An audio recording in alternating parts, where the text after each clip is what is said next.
बिस्मिल्लाहिर्रहमानिर्रहीम। अस्सलाम वालेकुम प्यारे दोस्तों, इस घोड़े की कीमत बादशाह भी नहीं लगा पाया और वो औरत किसी भी कीमत पर उस घोड़े को बेचने को तैयार ना थी।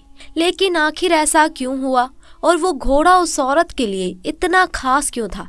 उसके साथ उसका क्या रिश्ता था और राजा उस घोड़े को खरीदने के लिए मुंह मांगी कीमत देने को तैयार था? प्यारे दोस्तों, जानेंगे सारी बातें तहसील से। इसी वजह से वीडियो को आखिर तक ज़रूर देखिएगा। तो प्यारे दोस्तों, ये कहानी उस ज़माने की है जब हमारा देश आज़ाद भी नहीं हुआ था और छोटी छोटी रियासतों में हमारा देश बटा हुआ था। उस ज़माने में कश्मीर की वादियों में बसी एक रियासत में एक बहुत ही खूबसूरत लड़की रहा करती थी। एक तो लड़की अपनी खूबसूरती की वजह से पूरे इलाके में चर्चा में बनी रहती और साथ ही इस लड़की के पास एक बहुत ही आला नस्ल का घोड़ा था और जो उस लड़की की तरह अपनी खूबसूरती के लिए पूरे इलाके में मशहूर था। कई लोगों ने घोड़े को खरीदने की कोशिश भी की, लेकिन लड़की ने कभी भी उस घोड़े को नहीं बेचा। इधर जिस रियासत में लड़की रहती थी, उसी रियासत का बादशाह घोड़े का बहुत शौकीन था और उसके राजमहल में एक से बढ़कर एक घोड़े मौजूद थे और बादशाह अक्सर अपने पसंदीदा घोड़े पर सवार होकर सैर सपाटे के लिए जाया करता था।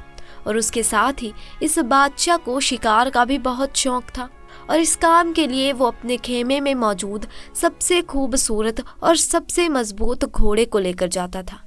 तो ऐसे में बादशाह का मूड बना तो बादशाह ने अपने सिपाहियों को बुलाकर कहा कि जाओ और अस्तबल में मौजूद घोड़ों में से एक मजबूत घोड़े को लेकर आओ। बादशाह ने जब सिपाहियों से कहा तो सिपाही कहने लगे कि बादशाह सलामत, हमारी रियासत में एक लड़की है जो कि यही कोई 28 साल की है और बादशाह सलामत, इस लड़की के पास एक बहुत ही खूबसूरत घोड़ा है जिसे लड़की के अलावा किसी ने छुआ तक नहीं और ना ही लड़की ने घोड़े को बेचा है। जब बादशाह ने घोड़े के बारे में सुना तो वो बस घोड़े को देखने के लिए बेताब हो गया। उसने फौरन सिपाहियों को हुक्म दिया कि जाओ उस लड़की से घोड़ा लेकर आओ। सिपाही उस लड़की के पास गए और कहा कि बादशाह सलामत ने आपका घोड़ा मंगवाया है, लेकिन उस लड़की ने साफ इनकार कर दिया।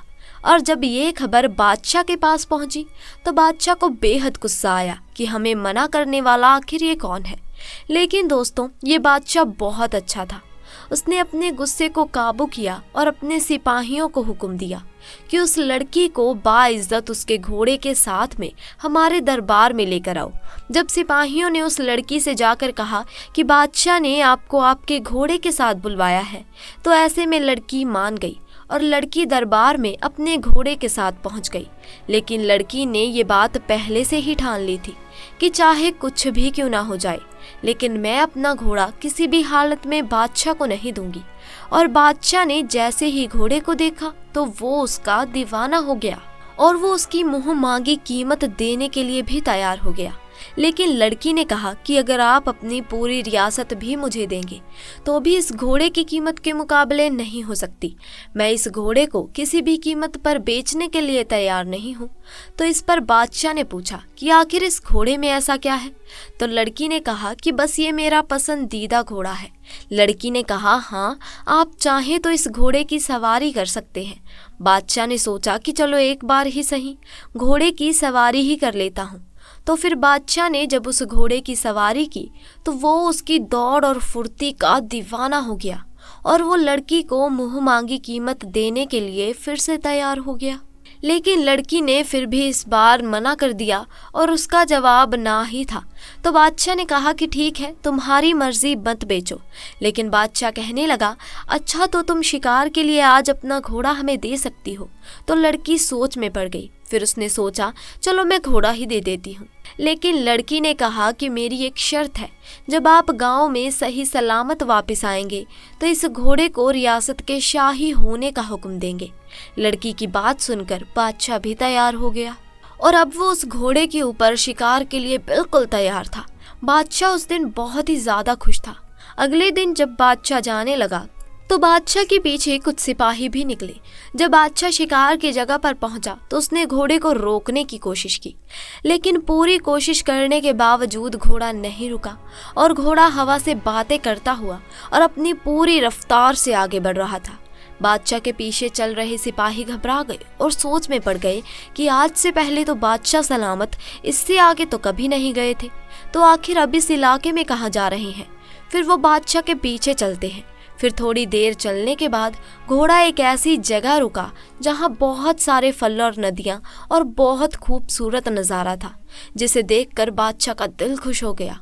उसे वहाँ बहुत अच्छा सुकून मिल रहा था। उसे ऐसा लग रहा था कि इससे अच्छी ज़िंदगी कहीं नहीं हो सकती, क्योंकि दोस्तों वहाँ का जो माहौल था वो बहुत ही ज़्यादा सुंदर और शांत था, जिसे देखकर मन और दिमाग अपने आप ही शांत हो जाता था। और वहाँ बादशाह की पसंद के जानवर भी शिकार के लिए मौजूद थे, जिसे देखकर बादशाह और भी ज़्यादा खुश हो गए। और बादशाह ने सोचा कि ये घोड़ा तो बहुत ही समझदार है, मैंने आज से पहले इससे ज़्यादा खूबसूरत जगह कहीं नहीं देखी थी। फिर बादशाह ने वहाँ खूब शिकार किया और फल खाए और वापस आकर लड़की को उसका घोड़ा देते हुए कहा कि वाकई में आज से पहले मैंने इतना शानदार घोड़ा कहीं नहीं देखा था। इसके बाद फिर से बादशाह ने लड़की को घोड़ा बेचने के लिए कहा, लेकिन लड़की ने मना कर दिया और वादे के मुताबिक बादशाह ने घोड़े को शाही घोड़े का तगमा दे दिया। लेकिन अभी भी बादशाह के दिमाग में ये बात थी कि आखिर लड़की को घोड़े के साथ इतना लगाव क्यों है। और जहाँ लड़की और घोड़े की तारीफ हो रही थी और जो लोग बादशाह और लड़की से हसरत करते थे, उन्होंने गलत अफवाहें फैलानी शुरू कर दी कि इस लड़की के घोड़े के साथ नाजायज़ ताल्लुक़ है। और कई बार हमने खुद लड़की को घोड़े के साथ पहली सुबह जंगल में जाते देखा है। और जब ये बात बादशाह के कानों तक पहुंची तो बादशाह के कुछ जासूसों को लड़की के पीछे लगा दिया गया। फिर जासूसों ने भी लड़की को सुबह घोड़े पर सवार होकर जाते हुए देखा तो उन लोगों ने कहा, जी हाँ बादशाह सलामत, रोज सुबह उस घोड़े के साथ वो लड़की जंगल में जाती है। और सिपाहियों ने बताया कि जब वो आती है तो उसके पास कुछ फल या फिर शिकार किया हुआ जानवर होता है। ये सब सुनकर बादशाह समझ नहीं पा रहा था कि आखिरकार असल मामला क्या है। तो फिर बादशाह ने उस लड़की से ही पूछा कि तुम जंगल क्यों जाती हो। तो लड़की ने राज से पर्दा उठाते हुए बताया कि दरअसल मैं इसी जंगल में पैदा हुई थी और मेरे माँ बाप बचपन में ही गुजर गए थे। उसके बाद से ही मैं इन्हीं जानवरों के बीच पली बड़ी हूँ। ऐसे में मुझे जानवरों से बहुत प्यार है और मैं हर जानवर का ख्याल रखती हूँ। इसी दौरान जंगल से गुजरते हुए एक बुजुर्ग मुझे ये घोड़ा देकर चले गए और उन्होंने मुझसे कहा कि तुम इसका ख्याल रखना और ये तुम्हारा ख्याल रखेगा। उसके बाद लड़की ने बताया कि मैं इस घोड़े का इतना ख्याल रखती थी, इससे इतना प्यार करती थी जितना कि बाकी जानवरों से नहीं करती थी।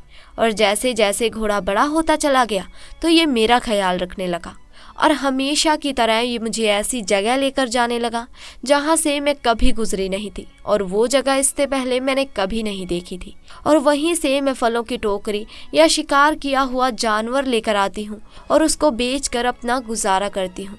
उसके बाद फिर सब लोगों को समझ में आ गया कि आखिर लड़की और घोड़े के बीच में क्या रिश्ता है और ये जो रिश्ता है ये रिश्ता वफा और मोहब्बत का है। तो दोस्तों इस कहानी से एक बात तो समझ में आती है कि चाहे भले ही इंसान से मोहब्बत करो तो उसे धोखा मिलने की गुंजाइश होती है, लेकिन जब आप एक जानवर से मोहब्बत करोगे तो आपको कभी भी धोखा नहीं मिलेगा। तो चलिए दोस्तों आपको एक और वाक़या बताती हूँ। हज़रत उस्मान गनी रज़ी अल्लाह ताला अन्हा का दौरा खिलाफत है। आप रज़ी अल्लाह ताला अन्हा अपने कमरे में बैठे हुए हैं। एक बंदा आपके कमरे में आता है और आकर कहता है कि ऐ अमीनुल मोमिनी हज़रत उस्मान रज़ी अल्लाह ताला अन्हा, एक बहुत बड़ा हादसा हो गया है। हज़रत उस्मान रज़ी अल्लाह ताला अन्हा ने पूछा, क्या हादसा हो गया है? तो वो शख्स कहता है कि ऐ अमीनुल मोमिनी, मैंने शादी की थी एक औरत से और आज उस औरत की शादी को 6 महीने मुकम्मल हो गए हैं और मेरी बीवी ने एक बच्चे को जन्म दिया है। अब आपसे मेरी एक दरख्वास्त है कि मेरी शादी को तो अभी 6 महीने ही हुए थे और ये बच्चा कैसे पैदा हो सकता है। अब इस वाक़े से पहले दोस्तों आम लोगों के अंदर ये बात पाई जाती थी कि 6 महीने में बच्चा पैदा नहीं हो सकता। इसीलिए वो आदमी भी परेशान हो गया और अपने उस बच्चे को देखा भी नहीं और सीधा अमीनुल मोमिनी के पास आ गया। हज़रत उस्मान रज़ी अल्लाह ताला अन्हा ने लोगों को जमा किया और मशवरा किया कि ये बच्चा हलाल का है या हराम का। और इससे पहले ऐसा वाक़या कभी भी पेश नहीं आया कि किसी औरत ने 6 महीने के बाद किसी बच्चे को जन्म दिया और ये पहला वाक़या था। اور دوستوں عرب کے اندر عام طور پر 6 مہینے کے بچے کو حرام کا بچہ سمجھا جاتا تھا۔ تو مشورے میں موجود تمام لوگوں نے کہا کہ 6 مہینے کا بچہ عرب کے اندر کبھی بھی پیدا نہیں ہوا ہے، لہٰذا یہ حلال کا نہیں ہو سکتا بلکہ حرام کا ہی ہے۔ اور جب حضرت عثمان رضی اللہ تعالیٰ عنہ نے تمام لوگوں سے مشورہ کر لیا اور حساب کتاب والوں نے سب نے یہی کہا کہ عرب کی تاریخ میں 6 مہینے کے بچے کو حرام کا بچہ سمجھا جاتا ہے، تو یہاں پر حضرت عثمان رضی اللہ تعالیٰ عنہ نے یہ حکم دیا کہ عورت کو سنسار کر دیا جائے۔ حضرت عثمان رضی اللہ تعالیٰ عنہ نے حکم دیا کہ عورت کو کھلے میدان کے اندر زمین میں گاڑ کر رزن کا عمل شروع کر دیا جائے۔ اب جیسے ہی آپ نے حکم دیا اور آپ نے یہ فیصلہ فرمایا تو یہ خبر آس پاس کے علاقوں میں پھیل گئی، اور چلتے چلتے یہ خبر حضرت علی رضی اللہ تعالیٰ عنہ کے کانوں میں بھی جا پہنچی۔ اب حضرت علی اس میدان کی بجائے جہاں اس عورت کو سنسار کیا جانا تھا وہاں پر نہ جاتے ہوئے سیدھا حضرت عثمان رضی اللہ تعالیٰ عنہ کے پاس جا پہنچے، اور سلام کرنے کے بعد امین المومنی سے پوچھا کہ عثمان، کیا آپ نے یہ حکم دیا ہے کہ اس عورت کو رزن کیا جائے جس نے 6 مہینے کا بچہ پیدا کیا ہے؟ تو حضرت عثمان رضی اللہ تعالیٰ عنہ نے فرمایا، میں نے یہ حکم دیا ہے کیونکہ اس نے حرام کا بچہ جنما ہے اور 6 مہینے میں بچہ پیدا نہیں ہو سکتا، اور یہ فیصلہ میں نے تمام لوگوں کے مشورے سے کیا ہے، اور سبھی نے یہ مشورہ کیا ہے کہ 6 مہینے کا بچہ حلال کا نہیں ہو سکتا۔ اب حضرت علی رضی اللہ تعالیٰ عنہ نے ارشاد فرمایا اور کہا کہ اے امین المومنی، آپ نے غلط فیصلہ کیا ہے۔ حضرت عثمان رضی اللہ تعالیٰ عنہ نے فرمایا، میں نے اپنا حساب اور کتاب لگایا ہے کہ 6 مہینے میں بچہ پیدا نہیں ہو سکتا۔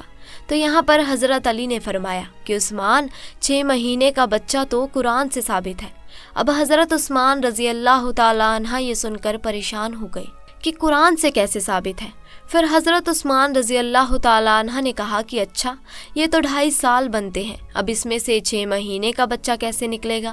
تو حضرت علی نے فرمایا کہ دوسری آیت پڑھو، اللہ فرماتا ہے کہ 2 سال دودھ پلانے کے 30 مہینوں میں سے 2 سال نکالو، اور جب آپ 24 مہینے نکالو گے تو پیچھے 6 مہینے بچیں گے۔ تو حضرت عثمان رضی اللہ تعالیٰ عنہ فرمانے لگے کہ اے علی، بات تو تم نے بالکل ٹھیک کہی ہے۔ حضرت علی رضی اللہ تعالیٰ عنہ نے فرمایا، قیامت تک اگر کسی عورت کا 6 مہینے کا بچہ بستر پر پیدا ہوا ہے تو اسے حلال سمجھا جائے گا، حرام نہیں، کیونکہ یہ قرآن کی آیت کے مطابق ہے، اور ساری دنیا جھوٹی ہو سکتی ہے لیکن قرآن پاک کی بات کبھی جھوٹی نہیں ہو سکتی۔ حضرت عثمان رضی اللہ تعالیٰ عنہ نے فوراً سپاہیوں کو دوڑایا۔ اللہ نہ کرے کہ اس عورت کو سنسار کر دیا جائے تو قیامت کے دن میں عثمان کو کیا بولوں گا۔ حضرت عثمان رضی اللہ تعالیٰ عنہ رونے لگے اور آپ کی چیخ نکل گئی، اور آپ اپنے آپ سے فرمانے لگے، کل قیامت کے دن اللہ کو تو کیا جواب دے گا؟ اور آپ نے سپاہیوں سے فرمایا کہ جلدی جائیے، اس عورت کو بچائیے۔ حضرت علی رضی اللہ تعالیٰ عنہ بھی وہاں سے نکلے اور وہ سپاہی بھی نکلے۔ اللہ کا کرم ایسا ہوا کہ اس عورت کو زمین میں گاڑ دیا گیا اور اس کا صرف چہرہ ہی باہر تھا، اور اس کی بہن اسے آخری ملاقات کرنے آئی ہوئی تھی اور زاروں قطع رو رہی تھی اور اس سے باتیں کر رہی تھی۔ اب سپاہی بھی وہاں پہنچ گئے، حضرت علی بھی وہاں پہنچ گئے۔ اس وقت وہاں پہنچتے ہی حضرت عثمان رضی اللہ تعالیٰ عنہ نے اس رزن کو روکنے کا حکم دیا۔ اس وقت اس زمین میں گڑی ہوئی عورت نے اپنی بہن سے ایک بات کہی کہ اے میری بہن، مت رو اور نہ یہ غم کر، اور کہنے لگی کہ عثمان رضی اللہ تعالیٰ عنہ کے حکم سے مجھے رزن تو کیا جا رہا ہے، لیکن میں اللہ کی قسم کھا کر کہتی ہوں کہ جناح تو بہت دور کی بات ہے، خدا کی قسم مجھے کسی غیر محروم نے چھوا تک نہیں۔ اور اس عورت کو اسی وقت زمین سے باہر نکالا گیا، اور حضرت عثمان رضی اللہ تعالیٰ عنہ نے اس عورت کو اپنے پاس بلایا اور اس کے بیٹے کو پیش کیا گیا۔ روایت کے اندر یہ الفاظ موجود ہیں کہ جس طرح پرندوں میں 2 انڈے ملا دیے جائیں تو پتہ نہیں چلتا کہ کون سا انڈا کس کا ہے، دونوں میں کیا فرق ہے، اسی طرح اس بچے کی شکل اور صورت بالکل اس کے والد کے اوپر تھی، اور والد نے اس کو ابھی تک دیکھا نہیں تھا۔ والد نے جب دیکھا اور کہا کہ اللہ کی قسم یہ تو میرا ہی بیٹا ہے، تو میرے پیارے عزیز دوستوں، یہاں پر ایک بات تو معلوم ہو گئی کہ جو 6 مہینے میں بچہ پیدا ہوتا ہے اسے حلال کا سمجھا جائے گا، کیونکہ قرآن پاک میں یہ فیصلہ موجود ہے۔ اور ساری دنیا جھوٹی ہو سکتی ہے لیکن قرآن پاک کی بات کبھی بھی جھوٹی نہیں ہو سکتی۔ تو دوستوں، آج کے لیے بس اتنا ہی۔ امید کرتے ہیں کہ آپ کو ہمارے آج کے اس واقعے سے کچھ نہ کچھ نیا ضرور سیکھنے کو ملا ہوگا۔ تو دوستوں، اگر واقعہ پسند آیا ہو تو ویڈیو کو لائک کریں، شیئر کریں اور چینل کو سبسکرائب کریں۔ انشاءاللہ جلد ملاقات ہوگی ایسے ہی نئے اور دلچسپ واقعوں کے ساتھ۔ تب تک کے لیے اللہ حافظ۔